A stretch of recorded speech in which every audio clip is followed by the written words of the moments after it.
The Neanderthal whole genome haplotype frequency, when seen in a world map, indicates that the Neanderthals are of American origin. This is proven a few minutes in this video.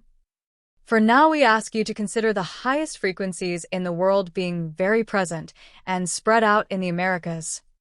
This frequency map also makes clear that sub-Saharan Africa is almost blank of Neanderthals.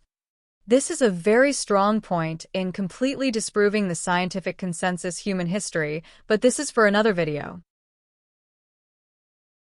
At this point, we will show two routes that the Neanderthals migrate inside the Americas before they spread into the Eurasian continent from two sides. As said, the region of departure of the Neanderthals roughly is the same region as where the ancestor of all humans departs from. We suggest you follow one route at a time. In other words, the green or the blue triangles. The green route travels to the east. This along the North Atlantic coasts, which mostly are ice boundaries. This certainly so during ice ages. The blue route travels to the west along the North Pacific coasts, which are mostly ice boundaries. This certainly so during ice ages.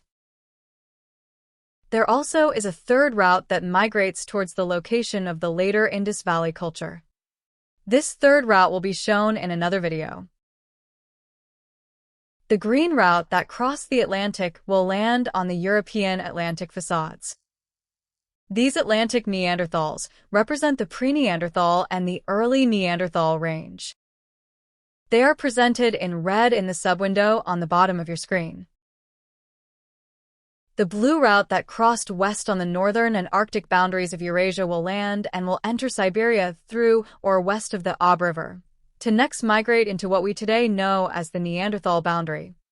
These Pacific and Arctic Neanderthals represent the late Neanderthal range. They are presented in blue in the subwindow on the bottom of your screen.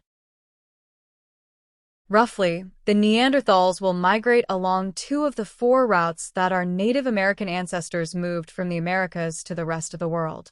While our Native American ancestors moved from the Americas to Africa, the Neanderthals will hardly migrate into sub-Saharan Africa. The Neanderthal whole genome haplotype frequency in the Americas is by far the highest in the world. This is a first indication that the Neanderthals are of American origin. This again is indicated in the haplotype tree, where the Neanderthal haplotype is the first in line after our ancestor, from which it barely differs genetically. This was our second indication.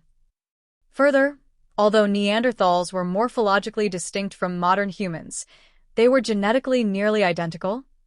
This genetic closeness, together with the evidence from haplotype research, leads us to suggest that the direct ancestors of Neanderthals were simply modern humans. Geneticist DavidReich, at least in our view, provides clear hints in the same direction. Neanderthals carry modern human haplogroups. This indicates they interbred with modern humans, or were kind of made by modern humans.